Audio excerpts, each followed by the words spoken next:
welcome to the Ball and Ballers Pod. I'm Z, and I've come up with another show today.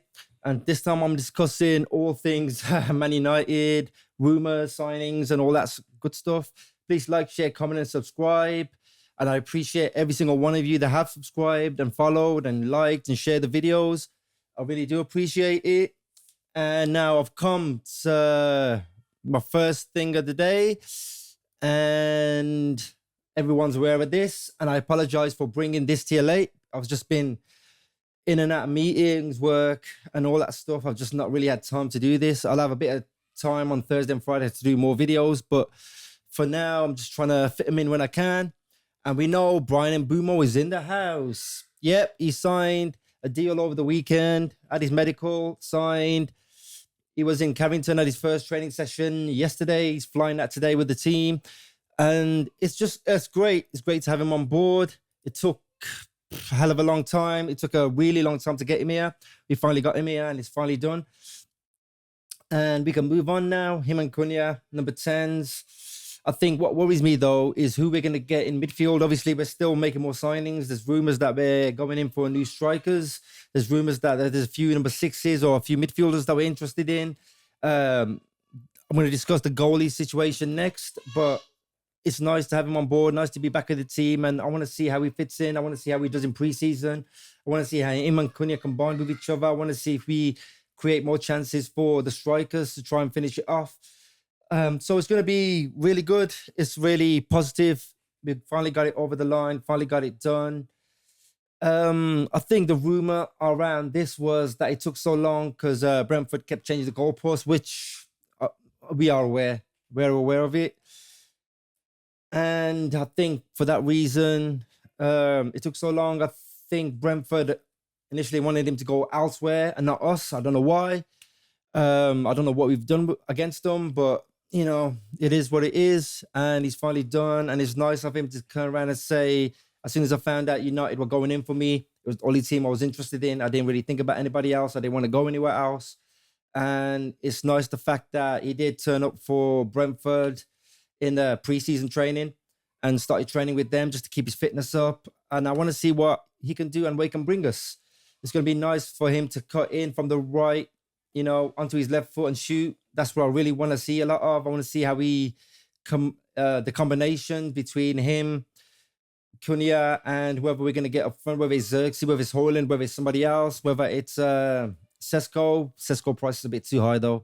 So, but I do want Sesko. There's Ollie Watkins, but 60 mil is too high for that as well. Also, there's a thing going around that reckons we've overpaid for Mbeumo, but I don't think we have. 65 million. I'm not including the add-ons in that. I know it's 71 with the add-ons, but 65 million. He scored more goals and got more assists than Hugo Ekitike. And effectively, he was bought in for a higher fee, a higher price by Liverpool. So, you know, people can laugh and people can say what they want, but two players for 127.5 in total, not including the add-on. So it's quite, yeah, I think we've done well to get him. We've done well to get him into the team. And he's got his number 19 shirt. It was available, so he had to get it. He had to wear it. That's done as well. So yeah, we're in a good place here. We are, speaking of new signings though, we're interested in keepers now. Lemons and from Antwerp. Yeah, we are really interested in him. We've sent out feelers. We're trying to speak to Antwerp now to find out what's going on with him. And all of it, we're also interested in Emi Martinez, so we're going to see what happens with Emi Martinez too. But if I had to choose between the two goalkeepers, I'd rather have the younger goalkeeper. And, you know, he can grow into the role, learn stuff, and help us. I think there was speculation that we've been looking into him for the last 2 years, since he was about 21 years old, I guess. We've been looking into him. The fact that he's 23 and still, you know, available, it'll be good. And I do reckon we will make a few signings before the window is over. I think we will probably bring in another striker. I reckon a goalkeeper. In fact, we might even get all three, depending on how many players we can ship out. We've saved it's come out now that we've saved 12.75 million on Rashford's wages. That'll help. That'll help towards a lot, along with the money that we've made off Alvaro Fernandez. I can't remember the other player. I'm sure there was another player or two. Elanga. I can't remember the name of the other one. I know it begins with an O, but I just can't for the life of me think of it at the moment. But yeah, we need to ship out Onana though, and we need to ship out Bayendia. No one's really shown any interest in them. And I know we have to buy, and you have to sell to buy. And I'm hoping we do get some of that in. But the fact that we're saving so much on Rashford's wages, hey, that's a bonus. That's a bonus. That's definitely a bonus. And, you know, hopefully before the window closes, we can make some more moves. I reckon we will make some more moves. And when we do, I'll definitely bring them onto you. Speaking of Rashford, we all know he's gone to Barcelona. All documents on Rashford deals, all done. He's taking a 15% pay cut.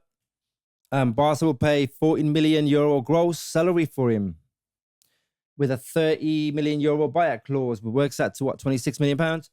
Yeah, so he's gone. And yeah, I'm hoping he doesn't come back next year. I'm hoping he does well at Barca. I'm hoping he goes on a goal scoring spree, makes it into the England team, so they buy off us and move over there permanently. I think they're trying to sort out the registration at the moment, but I think everything else has been done. Medical's been done, everything, and he's ready to go. It's funny because the other day I saw a YouTube video just pop up, and it was his first game where he scored 2 goals and got the man of the match. And he was exceptional. He has performed at times, and there was times where he just, towards the end, he just, I don't know, stopped performing. I didn't really want to be part of it. Now, I don't know what went wrong, whether it was the team to blame, whether it was him to blame, whether he had no incentive to carry on. He's got incentive at Barca. He wants to make it into the England squad for next year so he can play for England. And I think sometimes it might be because it's a bit like me. I need motivation to keep doing what I do. Not just this, just generally. It's like I started off as a low tier person, and I worked my way up the company and the current company I work for. And I think it might need some incentives. For example, I've started this podcast in a hope that my first aim is to get 100 subscribers by the end of August. And that's motivating me. Then my next step will be try to get 500, then get it up to 1,000, and so on and so forth. So I've got motivation to keep doing these videos and keep bringing you content. And sometimes players need that motivation. If they got no motivation and got nothing to work towards, they just don't bother. And I think that's what happened with Rashford. I think he had nothing really to work towards. He had nothing to give him that push that he needed to get to where he needed to go. And I think he just thought, I'm done. Sat back. And Ten Hag obviously still paid him, and Amorim came in. Nah, you're not showing me what you want. See you later. And I think over at Barca, they said that he needs to work on his fitness. There's a report coming out that he needs to work on his fitness. And I think that was a lot of the rumors around Man United, that his fitness is down. He just doesn't want to put work in. And I'm hoping that's not the case at Barca now. So I'm hoping he does put the work in and gets where he needs to go. And I'm sorry that it's come to this point, but he can't stay at that team forever. Not everyone can. And that's the thing. And I'm hoping that he gets what he wants at Barca and does well. So, you know, he can get where he effectively needs to be. 1 second, let me just sort this out. Boom, boom, boom, boom, boom, boom, boom. Yeah, so effectively, you know, it seems like it's the end of an era, unless he comes back and Barca don't want him. But I know there's a thing that we did with Chelsea where if you bring him back to us, we get the money back, same like with Sancho. So, you know, there might be that, and we might even see him again next year. So yeah, that's what I have time for. And I'll see you on my next video. But as always, please like, share, comment, and subscribe. And I appreciate it. And I'm trying to reach my first goal of 100 subscribers. So please subscribe and try and get me that goal. And I appreciate each and every one of you. Thanks for tuning in. And I'll see you later.